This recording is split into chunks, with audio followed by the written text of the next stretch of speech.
14장에서 12절부터 24절까지 누가복음 14장 12절부터 24절까지 하나님의 말씀을 살펴보도록 하겠습니다.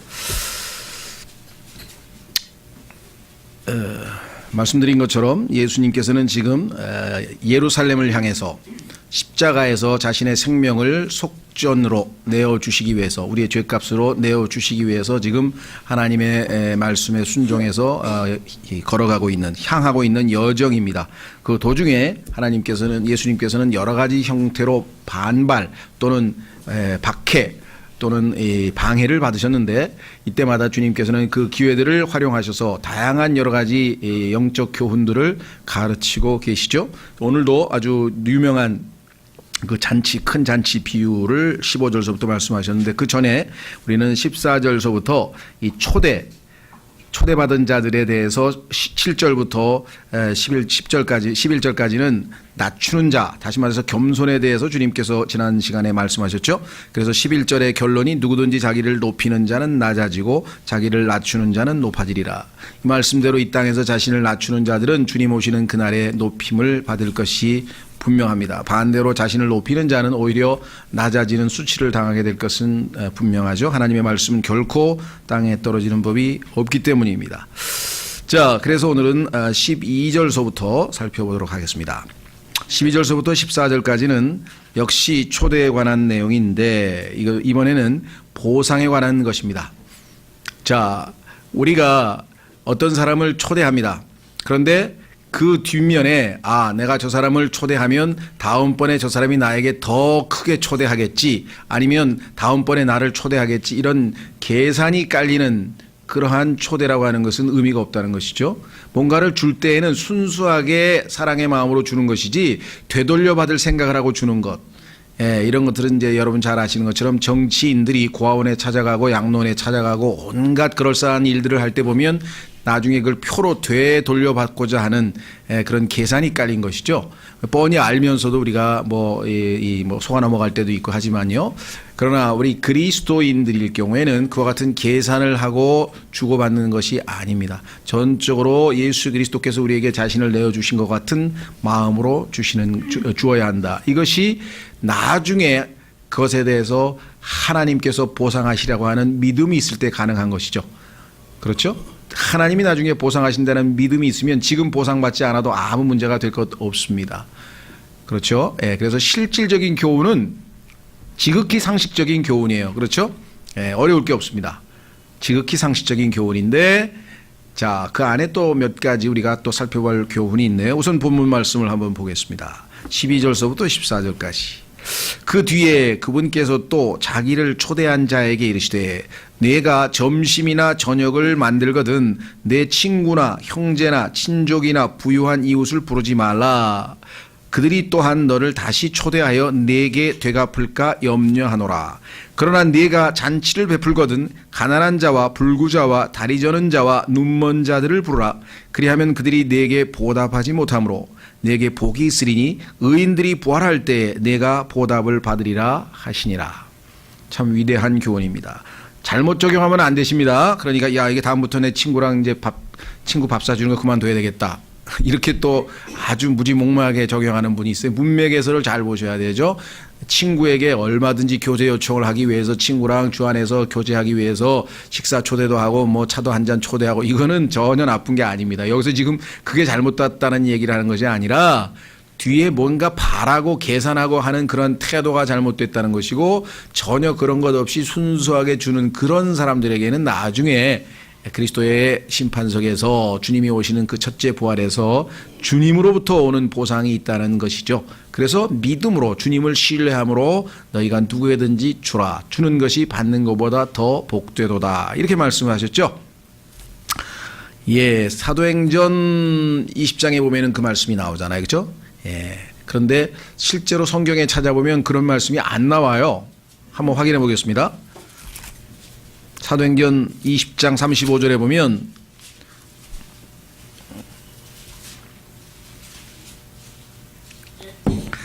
사도행전 20장 35절 내가 너희에게 모든 것을 보여주되 곧 너희가 마땅히 이렇게 수고하여 약한 자들을 지원하고 또 주 예수님께서 말씀하신 것 즉 주는 것이 받는 것보다 더 복되도다 하신 그분의 말씀을 기억하게 하였느니라.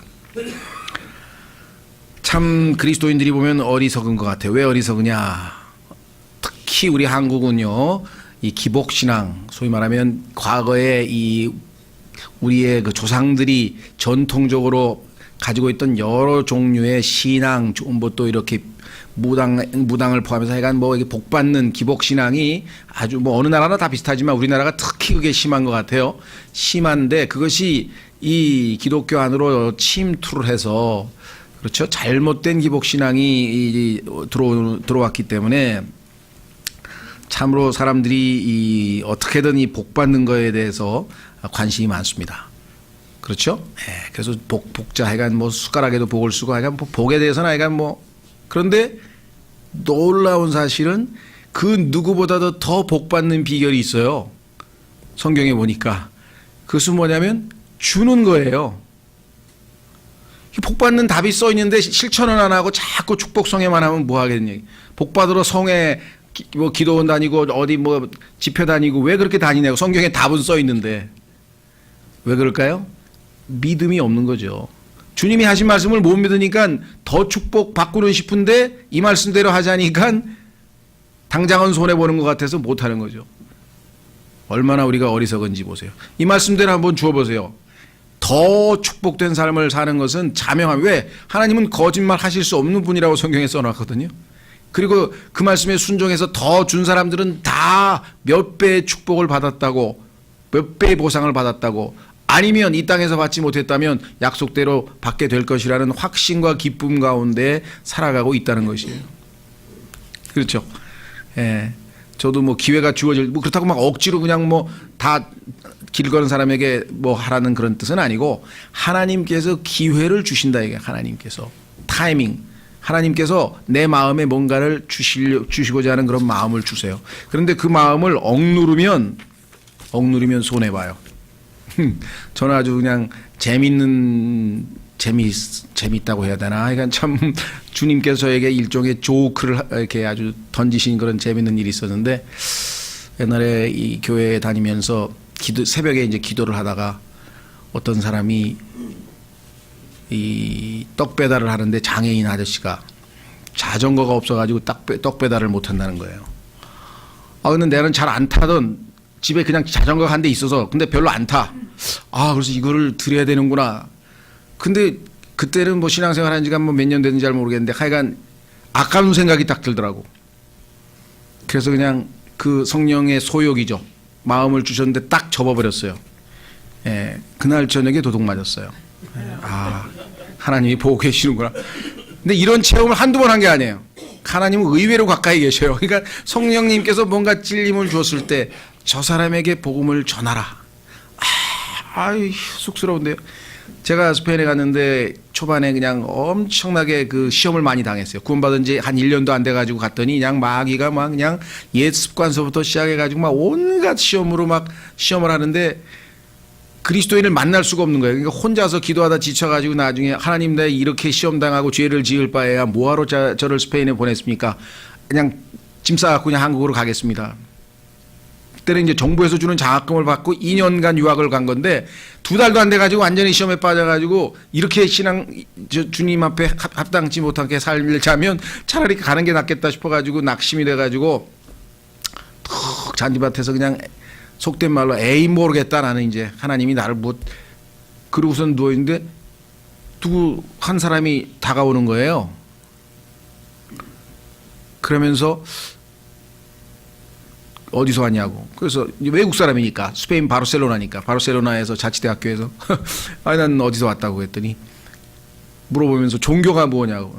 난 종교 없다고. 나는 그리스도인이다. 예수님을 믿는 그리스도인인데 종교인은 아니다. 그랬더니 갑자기 반가워하면서 그러냐고. 자기가 구원받은 그리스도인이라는 거예요. 근데 스페인에 3,800만 중에서 6만이 채 안 돼요. 크리스찬이. 거듭난 그리스도인이. 근데 그 사람이 날 찾아왔어요. 2달 만에. 내가 하도 하나님 앞에 기도를 하고 이제 나를 도와줄 그리스도인을 못 만나게 하면 난 짐 싸갖고 집에 가겠다 그랬더니 거의 때를 쓰다시피 했더니 하나님이 보내주셨대. 그래서 그 사람 때문에 내가 신앙이 회복돼가지고 2년 동안 그 분들하고 성경 공부 이제 그 CCC 회원이었는데 성경 공부도 하고 교회도 소개받고 해서 약간 영적으로 회복돼서 2년간 정말 기쁨으로 많은 저기가 있었는데 그 간증이 그래. 자기도 그냥 오래간만에 하도 그냥 막 아침에 와서 수업 듣고 오후에 아르바이트하고 또 막 바쁘게 살아가지고 자기가 굉장히 그 정말 이렇게 좀 심신이 지쳐 있어가지고 오래간만에 이제 시간이 뭐 휴강이 됐든지 시간이 나가지고 잔디밭에서 누워가지고 이렇게 바라보면서 정말 그야말로 오래간만에 이렇게 좀 쉼을 누리고 있는데 갑자기 마음에 저기 저 외국 사람한테 가서 복음을 전하라고 자꾸만 성령님이 마음에 아휴 하나님 내가 지금 몇 년 동안 고생하다 지금 오늘 이제 좀 쉬는데 조금 쉬려 그러는데 나를 왜 이렇게 괴롭히십니까? 그냥 10분 동안 계속 도저히 마음이 불편해서 할 수 없이 그냥 복음 전하러 온 게 아니라 그냥 말 걸러 왔대. 그냥 어느 나라에서 왔냐? 그러니까 여러분이 하나님께서 성령님의 소욕을 마음에 주실 때 그 바로 순종 안 하면 그렇게 돼요. 하여간 이때 저도 뭐 얘기가 좀 이상하게 빗나갔는데 하여간 그런 경험이 있어요. 그렇죠? 예. 자, 주는 것. 그게 복 받는 비결이 다 있는데 안타깝게도 사람들은 엉뚱한 데 가서 복을 받으려고 하나님 말씀은 제껴놓고 자 다시 돌아옵니다. 누가복음 14장 12절 그 뒤에 그분께서 또 자기를 초대한 자에게 이르시되 네가 점심이나 저녁 자 dinner supper 그랬는데 디너하고 서퍼의 차이는 뭐냐 우리말로는 점심 저녁이라고 했는데요. 이게 미국에 가면은 남부와 이 북부의 차이가 있어요. 북부는 아침 점심 저녁 하는데 그 저녁에 디너가 들어가요. 그러니까 breakfast lunch dinner 이렇게 되는 거야. 그런데 남부로 가면은 breakfast, dinner, supper 이렇게 돼요. 그러니까 똑같은 디너라고 하는 단어가 북부에 가면 저녁이 되고 남부에 가면 점심이 되는 거예요. 근데 남부가 맞아요. 왜냐하면 성경에는 디너라고 하는 것은 메인 디시, 그러니까 하루에 점심 때는 잘 먹어요. 근데 저녁에는 좀 가볍게 먹어요. 그래서 이 가볍게 먹는 저녁 식사를 보통 supper라고 이렇게 이야기를 하는데요. 자, 어쨌거나 그래서 주님께서는 점심이나 저녁할 때 점심은 이제 디너란 말을 썼고 저녁은 supper란 말을 썼죠. 내 친구나 형제나 친족이나 부유한 이웃을 부르지 말라. 이 사람들은 다 네가 밥 사주면 그보다 훨씬 더 밥 사줄 사람이니까 그런 거 계산 딱 하고 하지 말고 정말 네가 누군가에게 자선을 베푸고 싶다 그러면 없는 사람 하라 이거죠. 왜? 그 사람은 갚을 능력이 없으니까 나중에 하나님이 딱 보고 계시다 갚아주실 거니까 얼마나 행복하냐. 그들이 또한 너를 다시 초대하여 내게 되갚을까 염려하노라. 그러나 내가 잔치를 베풀거든 가난한 자와 불구자와 다리 저는 자와 눈먼 자 이런 사람은 너에게 갚을 능력이 없지 않느냐. 이런 사람들을 언제 보답할 수 없으므로 부활할 때 의인들이 부활할 때 계시록 20장에 나오는 우리가 첫째 부활이라고 하는 바로 그것이었죠. 계시록 공부할 때 우리가 찾아봤던 보답을 받으리라 하시니라. 이렇게 주께서 말씀을 하셨습니다.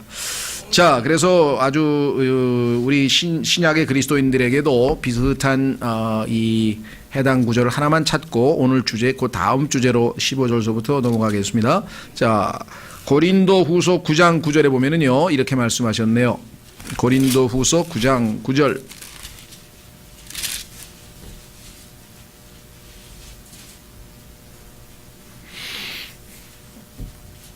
고린도 후서 9장 9절 이것은 기록된 바 그가 널리 재물을 흩어 가난한 자들에게 주었으니 그의 의가 영원히 지속되는도다 함과 같으니라. 자, 어려운 사람을 도우면은 그 사람이 다시 되갚지 않기 때문에 하나님께서 거기에 대해서 지속적인 영원한 보상이 뒤따른다고 하는 그런 약속의 말씀에 따라 그 의가 영원히 지속된다는 참으로 놀라운 축복이 말씀이죠. 자, 다시 돌아옵니다. 누가복음 14장 15절서부터 24절까지 그분과 함께 음식 앞에 앉은 자들 중에 하나가 이것들을 듣고 그분께 이르되 하나님의 왕국에서 빵을 먹을 자가 복이 있나이다 하며 계속해서 지금 잔치에 관한 비유가 3번에 걸쳐서 나옵니다. 7절에서 11절, 11절에서 14절. 이번에는 어떤 잔치냐. 하나님의 왕국에서 빵을 먹을 자가 복이 있나이다. 주님께서는 뭐라고 복이 있다 그랬습니까? 아까 14절에서 보상을 받지 못하면 보답을 받지 못하는 자가 복이 있다. 어려운 사람에게 초청을 해서 왜 나중에 하나님이 보상을 받을 거니까 이렇게 얘기했더니 그러면 하나님의 왕국에서 식사할 사람은 복이 있지 않습니까? 하고 또 이렇게 한마디 거들었어요. 이에 16절 그분께서 그에게 이르시되 어떤 사람이 성대한 만찬을 만들고 많은 사람을 초대하고는 자 마태복음 22장에도 동일한 혼인잔치에서의 초대가 나오는데요. 마태복음은 혼인잔치가 끝난 이후에 혼인식이 끝난 이후에 혼인잔치를 하는 것이기 때문에 예수 그리스도와 교회가 휴거된 이후 혼인식을 하고 난 이후에 유대인에게 관한 규절입니다. 교리적으로. 그런데 누가복음에서는 혼인이란 말도 없고 그렇죠? 이것은 교회 시대의 성도들에게 복음을 통해서 주님에게 초청받는 우리가 복음 초청에 직접적으로 적용을 할 수 있는 그러한 구절들이죠. 사람을 초대했어요. 자, 만찬이라고 하는 단어가 서퍼거든요. 서퍼. 그런데 예수님께서 계시록 3장 20절에 보면은 문을 두드릴 때 볼지어다 내가 문 밖에 서서 두드리노니 누구든지 문을 열고 나를 영접하면 내가 그와 더불어 만찬, 서퍼, 저녁을 먹겠다. 이 서퍼란 말이 거기에 나오죠. 그래서 교리적으로 우리는 얼마든지 이 복음 초청에다가 적용할 수 있는 구절입니다. 많은 사람을 초대하고는 식사 시간에 그 초대받은 자들에게 자기 종을 보내 이르기를 오라 이제 모든 것이 준비되었노라 하매 1차적으로 유대인들에게 초청이 먼저 주어졌죠. 복음서에도 보면은 먼저 예루살렘에서 먼저 유대인에게 그 다음에 이방인들에게 자 여기 순서도 이제 초대받은 자들은 바로 우선적으로 유대인들입니다. 그들이 이제 다 하나같이 변명하기 시작하여 자 변명의 종류가 세 가지가 나왔는데요. 이 변명의 종류 세 가지를 잘 들어보면 오늘날 우리가 듣게 되는 변명과 유사합니다. 이게 전형이에요. 전형. 그러니까 오늘날도 사람들이 하는 복음을 안 받아들이고 예수님을 믿는 것을 거부할 때 사용하는 그 변명의 세 가지 특징이 여기 나와 있어요. 자 뭐라고 했는가. 첫째 사람은 그에게 이르되 나는 땅을 샀으므로 반드시 가서 그것을 보아야 하리니 원하거늘 나를 용서하라 하고 재산 관리를 좀 해야 되겠다. 내가 지금 할 일이 많다. 두 번째 19절 다른 사람은 이르되 나는 소 5겨리를 사서 그것들을 시험하러 가니 원하건대 나를 용서하라. 지금 내가 이 농사를 지려고 소를 사는데 그 소가 제대로 역할을 잘 하는지 좀 가봐야 되겠다. 이것도 뭐 일종의 사업과 관련돼 있죠. 자기의 생업과 관련돼 있죠. 세 번째 또 다른 사람은 이르되 나는 장가 들었으니 그런즉 가지 못하겠노라 하므로 21절 이에 그 종이 와서 자기 주인에게 이 일들을 알림해 전부 다들 안 오겠답니다. 주인이 이 엄청난 잔치에 이게 어떤 잔치를 모르니까 참 얼마나 답답했겠어요. 그래서 노하여 진노 그때 집주인이 노하여 자기 종에게 이르되 빨리 도시의 거리와 골목길로 나가서 가난한 자와 불구자와 다리 저린 자와 눈먼 자 그런데 아까 이들을 초대하러 가는 얘기가 12절에 나오죠. 얼마나 이게 매치가 되는가 보세요. 가난한 자와 불구자와 다리 저는 자와 눈먼 자들을 여기로 데려오라 하니라. 나중에 결국은 이 사람들이 초청을 받는 것이라는 것을 앞에서 미리 암시를 하나님께서 하셨네요. 그 종이 이르기를 주인이여 주인께서 명령하신 대로 하였으되 여전히 자리가 있나이다. 아직도 자리가 남아 있습니다 하니 주인이 종에게 이르되 큰 길과 산 울타리로 나가서 그들을 억지로라도 들어오게 하여 내 집을 채우라. 그렇죠. 유대뿐만 아니라 예루살렘뿐만 아니라 드디어 유대 사마리아 땅끝까지 이르러서 계속해서 복음을 전하여서 들어오도록 잔치에 들어오도록 초청을 하게 됩니다. 24절 내가 너희에게 이르노니 전에 초대한 그 사람들 중에는 아무도 내 만찬을 맛보지 못하리라 하였느니라 하시니라.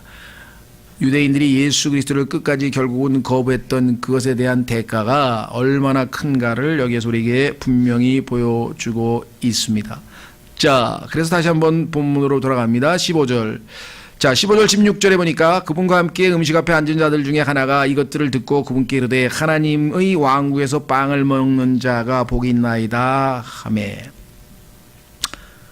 실제로 복이 있죠. 예수 그리스도께서 재림하시게 되면 이 땅에는 하늘의 왕국뿐만 아니라 하나님의 왕국이 동시에 영적인 왕국, 실제적인 왕국이 동시에 세워져서 천년왕국이 세워지는데 그 천년왕국에서 살아서 주님과 함께 지내게 될 축복이야말로 얼마나 큰가. 우리 구원받은 그리스도인들도 셋째 하늘에서 휴거된 후에 지상으로 내려와서 이 천년왕국에서 그와 같은 축복을 누리게 될 것입니다.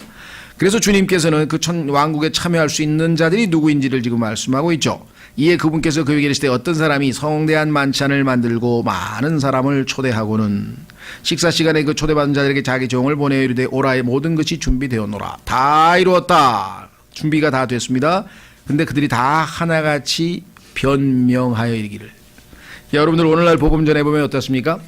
야, 내가 요즘에 너무 신경 쓸 일이 많아가지고 한 1, 2년만 기다려봐. 내가 마음이 좀 이렇게 좀 비즈니스가 좀 정리되고 말이지 좀 안정되면 그때 내가 나도 관심이 없는 건 아니야. 사실은 관심이 없죠. 그러나 핑계를 댄단 말이에요. 자, 여기 핑계는 뭐냐면 첫 번째 사람은 자기는 복음 같은 그런 잔치에 가기에는 너무나 큰 사람이에요. 지금 내가 땅을 샀는데 이 엄청난 재산이 지금 눈앞에 관리를 해야 되는데 그런 쪼잔한 잔치에 내가 가게 생겼냐, 이런 뉘앙스를 지금 보였어요. 그렇죠? 예수 믿고 하늘나라 가는 거 저 심약한 사람들이나 해. 나 같은 사람이야 뭐 이 세상에서 그런 거 관심이 있나, 그런 일종의 표현이. 그런데 얼마나 이게 변명이냐면 핑계냐면은 땅을 샀으므로 반드시 가서 그것을 보아야 한대. 근데 보지도 않고 땅 사람 봤어요? 땅을 샀대. 근데 이제 가서 봐야 되겠대. 그 얘기는 뭐예요? 결국은 핑계대기 위한 것이지 실제 사실이 아니라는 것을 여실히 보여주죠. 두 번째 사람은 나는 소 5결의를 사서 그것을 아니 시험도 안 해보고 소가 좋은 소인지 나쁜 소인지 확인도 안 하고 소 사는 사람 봤어요? 이것도 지금 말을 갖다 붙이는 거지 실제가 아니라는 거죠. 이 속마음을 주님께서 읽고 이것을 변명이라고 분명하게 18절에 얘기를 했죠. 그러니까 두 번째 사람은 뭐냐면 내가 지금 비즈니스 때문에 말이야. 조금 바빠서 말이지. 단순히 복음 초청뿐만 아니라 헌신에도 동일하게 적용될 수 있습니다. 주님을 위해서 주님에게 헌신하여야 합니다. 이렇게 하면은 제가요 좀 복잡한 일 좀 조금 정리된다고. 근데 사실은 그 복잡한 일은 죽을 때까지 정리가 안 돼요. 제가 아는 형제 한 분이 있는데 지금도 우리 교회 한 얼마 전에도 한 2번씩 1년에 한두 번씩 나타나. 근데 그 형제가 저한테 했더니 형제님이 물론 사람이니까 먹고 사느라고 열심히 일하셔야 되겠지만 그래도 하나님의 왕국과 그 의를 구하는 것이 먼저고 나머지는 하나님이 책임지신다고 하셨는데, 형제님 지금 온통 정신이 그 비즈니스에만 가 있으니까 제가 보기 옆에서 보기가 좀 딱하네요. 순서를 좀 바꿔보시면 안 되겠습니까? 형제님 제가 요 3년이면 끝나. 3년 딱 30년 지났는데 아직도 안 끝났어요. 순서를 바꾸자 하라되. 그렇죠. 결국은 주님이 관심 있는 게 아니라 지금 내 눈앞에 있는 내 사업이 더 중요하다는 그 마음을 노골적으로 얘기할 수는 없잖아요. 차라리 솔직하게 난 그런 데 관심 없어요. 난 지금 실제적인 눈앞에 돈이 문제지. 이렇게 얘기를 하면은 정직이긴 한데 그렇지도 않고 아주 포장을 해가지고 그럴싸하게 이런 사람은 정말 나중에 주님 앞에 가면 더 수치를 당하겠죠. 아예 노골적으로 얘기한 사람이야 뭐 그 사람은 뭐 세상적이어서 어쩔 수 없다고 치고. 자, 세 번째 사람은 요건 또 가장 또 그럴싸한 것 같은데, 성경에 보니까 말이죠. 결혼하면 전쟁에서도 면제해 주시고 하나님께서 전쟁에 보내지 말고 1년 동안 아내를 기쁘게 해주라 그랬는데 내가 지금 이렇게 얘기를 할지 모르겠는데, 소위 말하면 개인의 행복이 더 중요하지. 그렇죠? 그래서 이 가정 문제에 있어서 많은 그리스도인들이 실패합니다. 그러나 하나님이 우선될 때 그 가정도 하나님이 보살피시는 거거든요. 그렇죠? 자, 생각을 해보세요. 우선순위가 성경이 뭐라 그랬습니까? 내 주 하나님을 마음과 혼과 생각과 힘을 다하여 사랑하고 내 이웃을 그 다음에 두 번째가 내 자신과 같이 사랑하라 그랬잖아요. 그러면 내 이웃에는 아내도 들어가고 자식도 들어가고 가족도 다 들어간다 이 말이죠. 너무나 많은 사람들이 하나님보다 자기 아내를, 하나님보다 자기 남편을, 하나님보다 자기 자식을, 하나님보다 자기 어머니를, 하나님보다 자기 친구를, 하나님보다 그 누군가를 앞세우기 때문에 하나님의 축복을 놓치는 거예요. 왜 그럴까요? 하나님을 신뢰하지 못해서 그래요. 하나님의 선하심과 하나님의 긍휼하심을 신뢰한다면 하나님은 결코 우리에게 불이익을 가져다 주실 분이 아니거든요. 우리에게 유익을 주실 분이고 자신의 아들을 내어주시기까지 하셔서 가장 최고의 베스트, 나의 베스트를 가장 잘 아시는 분이 주님이신데 그 주님이 하신 말씀 우리가 신뢰하지 못하면, 그래서 결국은 재산과 자기 사업과 자기의 그 어떤 그 일생의 자기의 그 사업과 그 다음에 그런 개인 행복 때문에 영원한 생명을 얻는 복음의 초청에 응하지 않은 사람들. 그렇죠? 여러분들 주변에서도 야 이번 12월 25일 날 우리 교회에서 복음잔치를 하는데 꼭 한번 와봐라. 이 핑계 저 핑계 아마 90%가 다 핑계를 대죠. 네? 그 중에서 이제 그럴싸하게 핑계대는 사람이 이제 아예 관심은 없는데 노골적으로 친구에게 야 난 그따위 거 관심 없으니까 너나 잘해 뭐 이렇게 얘기하면은 이제 좀 곤란하니까 그럴싸하게 물론 나도 영적이고 정신적이고 그런데 도덕적이고 관심이 많아요. 그렇지만 그것도 일단 먹고 사는 문제가 해결된 다음에 해야 되는 거잖아. 이런 식으로 나오는 사람들이 우리 주변에 많다는 것이죠. 하나님께서는 그 어떤 것보다도 가장 최우선순위에 우리가 둬야 할 분인데도 불구하고 그래서 그때 주님께서 진노하셔서 이제 교리적으로 치자면 이방인들에게 복음의 기회가 열리는 것이죠. 21절에 이에 그 종이 와서 자기 주인에게 이 일들을 알림해 그때 집주인이 노하여 자기 종에게 이르되 빨리 도시의 거리와 골목길로 나가서 가난한 자들과 불구자와 다리 저는 자와 눈먼 자들 한마디로 하면 다 죄인들이죠. 어디가 문제가 있어도 문제가 있는 모든 죄인들을 부르라. 얼마나 감사합니까? 자신이 죄인이라고 하는 사실을 모르는 사람들은 초청에 응할 필요성을 못 느끼는 거예요. 자기가 초대받은 것이 얼마나 놀라운 것인지를 알지 못하는 거죠.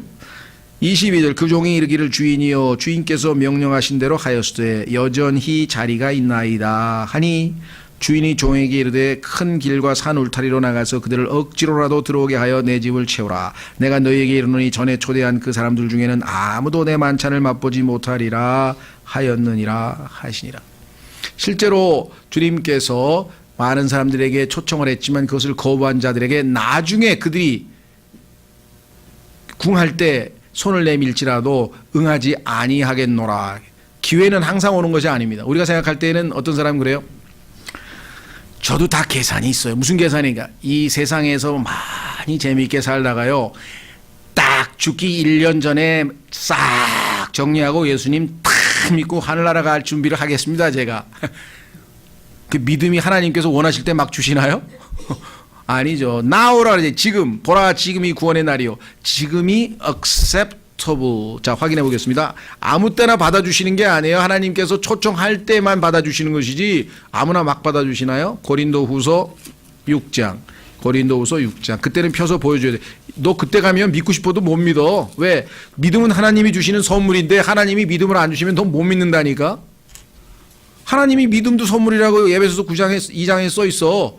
믿고 싶으면 믿고 안 믿고 싶으면 그건 안 돼. 네 맘대로 안 된다니까. 자, 고린도후서 6장. 고린도후서 6장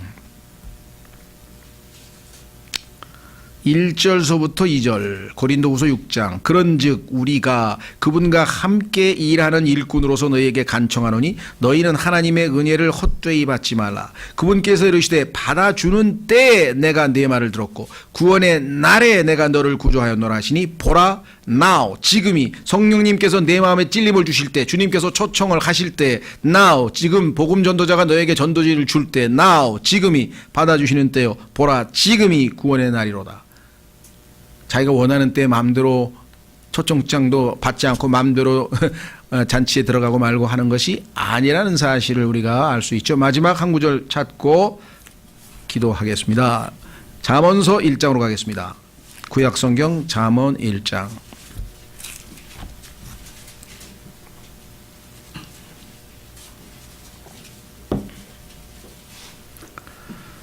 20절. 잠언 1장 20절. 지혜가 밖에서 외치며 거리에서 자기 목소리를 내고. 그런데 이 지혜는요 예수 그리스도입니다. 어떻게 알 수 있는가?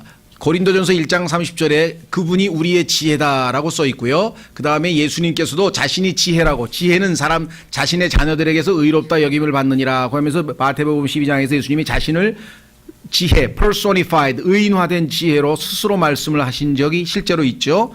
또 구약 성경에도 곳곳에서 예수님이 지혜라는 사실을 알 수 있는데 그 지혜와 예수님과 전형적으로 예표적으로 나와 있는 게 잠언 8장이에요. 그러니까 잠언 8장 전체는 주어가 지혜인데 전부 다 예수님에 관한 얘기예요. 읽어보시면 정확하게 예수님에 관한 얘기예요. 잠언 8장 전체가. 자, 여기도 마찬가지.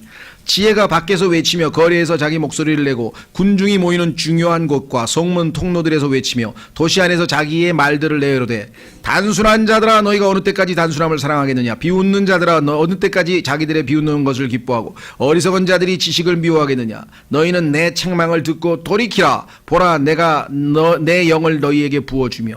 돌이키는 자에게만 부어주십니다. 보라 내가 내 영을 너희에게 부어주며 내 말들을 너희에게 알려주리라. 그 영을 주실 때에만 말씀이 알려질 수 있죠. 문제는 어디에 있느냐. 24절. 내가 불렀으나 너희가 거절하였도다. 내가 손을 내밀었으나 아무도 중시하지 아니하였으며 도리어 너희가 내 모든 권고를 무시하고 내 책망을 전혀 원치 아니하였은즉. 구원받지 못한 사람들에게도 해당되지만 그리스도인들 중에서도 영적으로 성장하지 않는 사람에게도 그대로 적용할 수 있습니다. 나도 내 재난을 보고 웃으며 내 두려움이 이를 때 조롱하리니 그때 내 두려움이 황폐함같이 이르고 내 멸망이 회오리 바람같이 이르며 내게 고난과 번민이 이르리라. 그때 그들이 나를 부를 터이나 내가 대답하지 아니하겠고. 때가 이제 기회가 없어져 버렸어요. 그들이 일찍 나를 찾아도 나를 발견하지 못하리니 이는 그들이 지식을 미워하고 주 두려워하기를 택하지 아니하며 내 권고를 전혀 원치 아니하고 내 모든 책망을 멸시하였기 때문이니라. 그렇죠? 그래서 기회는 주님께서 주셨을 그때에 우리가 받아요. 그래서 복음 전할 때에는 뒤로 미루는 사람에게는 반드시 경고를 하셔야 돼요. 다음에 그 누구가 복음을 전해줄지 안 전해줄지도 모르고 그 누군가가 다시 복음을 전해줬을 때 당신의 마음이 지금처럼 찔림이 와서 뭔가 마음에 감흥이 와서 예수님을 믿고 싶은 마음이 생길지 안 생길지 모른다 이거야. 이 순간을 놓치면, 이 기회를 놓치면 다시는 기회가 안 올 수도 있다는 사실을 분명히 알려주셔야 돼요. 어떤 게 더 중요한가 이거야. 눈에 보이는 잠시의 그 재산과 자기 사업과 자기 가족이 중요한 것인가, 아니면 주 예수 그리스도를 통해서 영원한 생명을 얻고 하나님으로 인해서 새로운 창조물로 새로운 출발을 하는 것이, 복된 인생으로 바뀌는 것이 더 중요한가. 복된 인생으로 바뀌면 재산과 사업과 가정의 행복은 하나님께서 책임주셔서 훨씬 더 복된 삶이 될 것을 왜 믿지 못하느냐. 그렇게 되겠죠? 예. 그래서 오늘은 정말 우리에게 큰 위안이 되는 말씀인데요. 이 시간 여러분과 제가 잠깐 기도하고 나누어서 기도하겠습니다.